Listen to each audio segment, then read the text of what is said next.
Coach, there wasn't real high expectations for this defense when you guys got here. Did you take that as a personal challenge to get the most out of these guys? I think as coaches, that's what you always want to do. You want to get the most out of your players, and you want to push them to greater heights. I don't know that we didn't have the expectations. I mean, obviously when you come in, everybody's competitive that's in this business. And we all come in and thinking that we're going to be good, and we're going to compete, and we're going to strain, and we're going to try to go out and play at a championship level. And that's the thing that we asked these young men to buy in and believe when we got here, that, if they would, play as one, if we could get 11 guys playing with one heartbeat, that we felt that we could be pretty good, that if we just put our heads down and just focus one day at a time, one practice at a time, one game at a time, and just see where it took us to. Rodney, you've coached a lot of years. You've coached at a number of SEC schools. And I wonder, Tim Banks has been nominated for the Broyles Award. Just talk a little bit about him and the job you feel like he's done. I think Coach Banks has done a remarkable job. He's a great leader. He's very. I think he's very smart. He's flexible. Obviously he tries to cater, what we're doing to what our talent level is and what we're capable of doing, and he's open to suggestions. I think he's a really good leader. The kids believe in him. The staff believes in him, and he's a great guy to work with, just like this entire staff. I think that's the one thing that Coach Hype's done. He's put together a group of remarkable men that right now get along well and they work well together. Good chemistry. Coach, I would imagine communication is key for a head coach. How would you assess how Coach Heupel is as a communicator? I think Coach Hype does an outstanding job of communicating to us his expectations, the expectations of this program, what our goals are, long-term, short-term, what it is he expects from us individually, collectively. I think he's a really good leader. Obviously he's very competitive. I think that shows every day that we come into this building. He wants to win. It's 1-0 every day. I mean, that's how he approaches it, and that's how he's trying to program these young men to think. And I think he's done a remarkable job, and I look forward to where he's going to take the program going forward.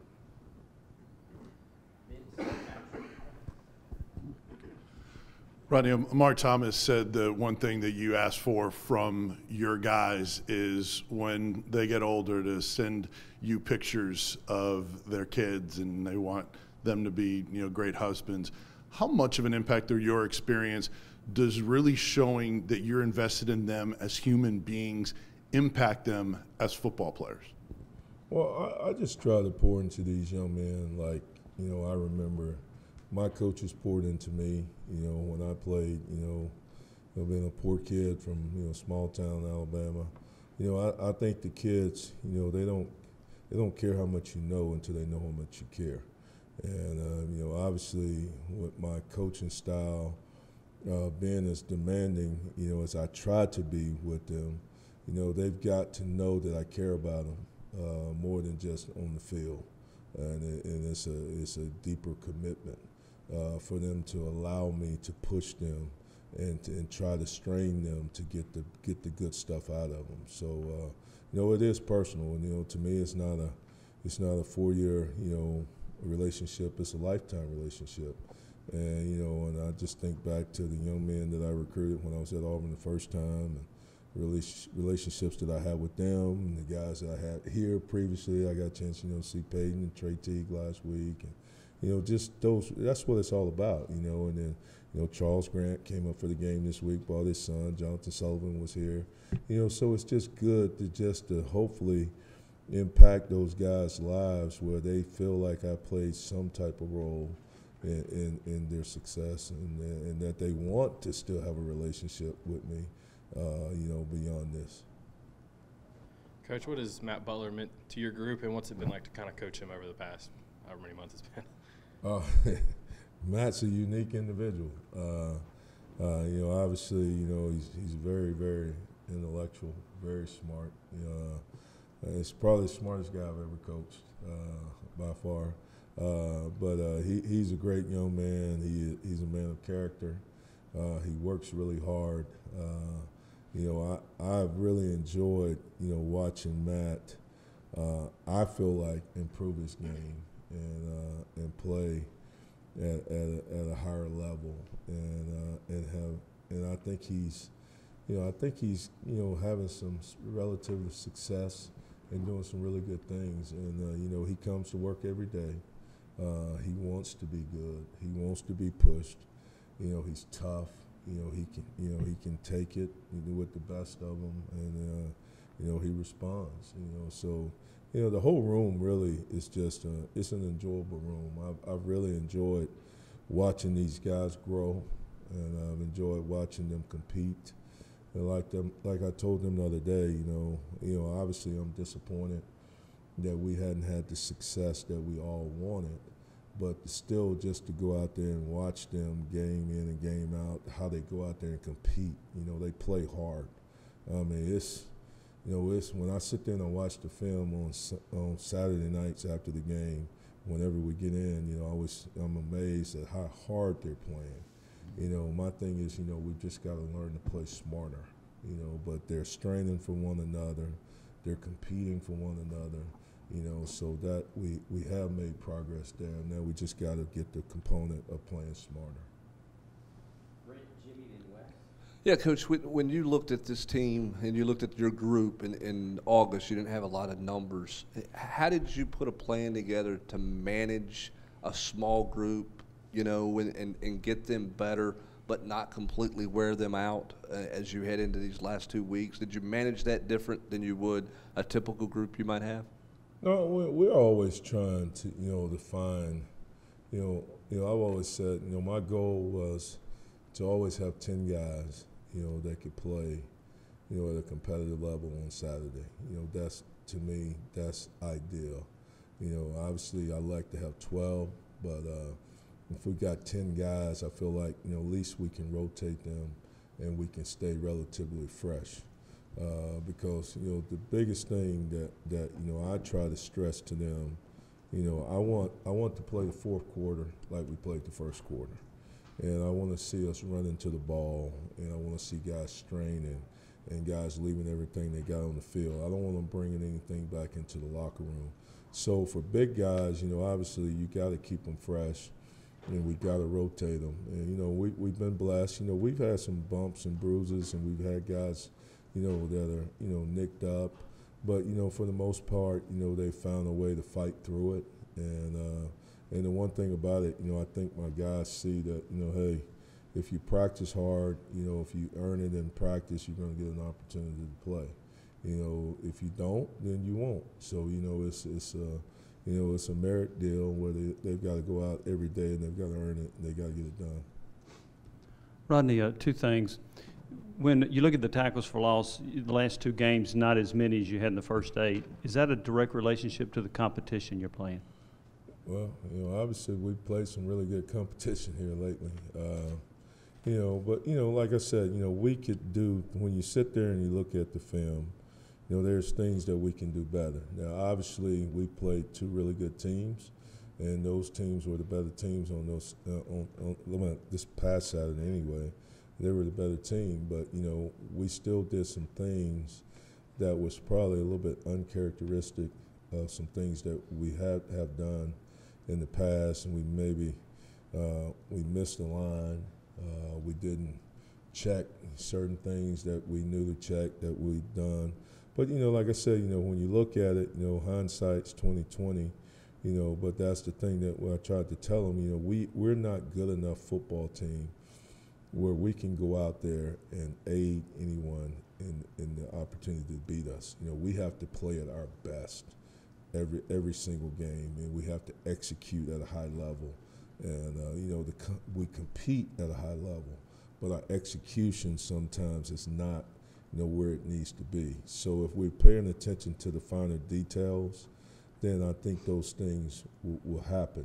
We didn't have the TFLs that we needed to have this past game, and the opportunities were there. Sometimes it was just guy missed a line. Sometimes it was a guy just didn't run the assignment. So there's just technical things, and obviously we've got to coach it better too. So it's not on them. The only mistake that they can make in the game is not playing hard.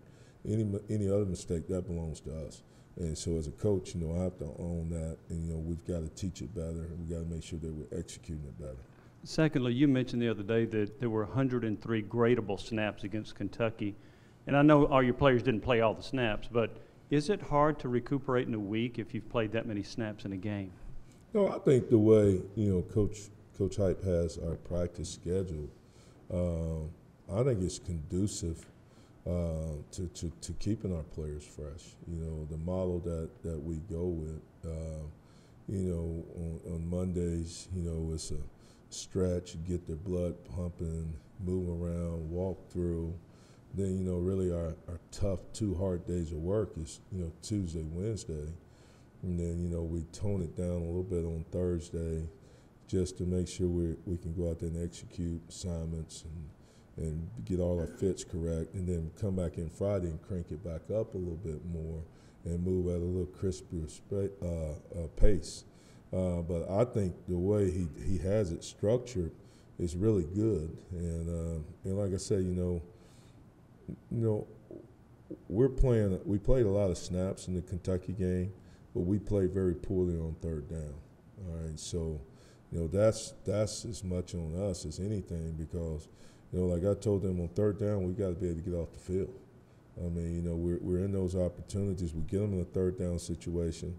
Now we got to be able to finish, and we got to get off the field and give our offense more opportunities to score points. Fortunately we have a really good offense, so we need to play better, and we need to get them the ball and let them do their thing. I know most quarterbacks these days tend to be pretty athletic, but on a weekly basis, to see them sort of leak out of the pocket there on third down and scramble past the sticks, how do you fight that from being sort of demoralizing for your players for that same thing to keep happening? And is there anything that can be sort of coached up to correct that for now? Yeah, we've got to do a better job of staying in our lanes. We've got to do a better job of condensing and restricting and keeping eyes on them and playing smarter. And, that's things that we've got to work at, and we've got to get better at it. There's some of them that, you look at, one play that comes into mind, last week that happened, it was purely athleticism. There was no way he was going to make that play. He was so much more athletic than us. So we've got to, there's a lot of things that we've got to do to get better, and that's what we're constantly working at it. And these guys, they're aware of it. Coaches, we're aware of it, and we've just got to keep working and keep improving. Last question, really quickly, Eric. Yeah, like Matthew Butler, what has a guy like Jaquan Blakely meant for your group this year? Blake's a great young man. He comes to work. He's I guess he's a poor man's guy. I think he's got an elbow, he's got an ankle, he's got a knee. He's got a little bit of everything that's going on right now. But he's a tough guy. He's from South Georgia. I think he loves football. He's just a blue-collar kind of guy. He just comes out there and comes to work every day, and I think he's getting the most, out of his skill set, that he has. I think he's probably maximizing it. I think, I've talked to him, given him a little bit of a hard time, possibly, that, hey, man, if you're about, 10 pounds lighter, you may be a step or two quicker. But, he's just, I think he's playing above, really, his skill set. And I've been proud of him, just the way that, he works, he takes coaching, he tries to go out there and he tries to apply it. And that's all that you can ask of any of them, is that they try to apply what you're trying to teach. And hopefully they'll see themselves have some success, and then they will buy into it more and believe in what you're doing. All right.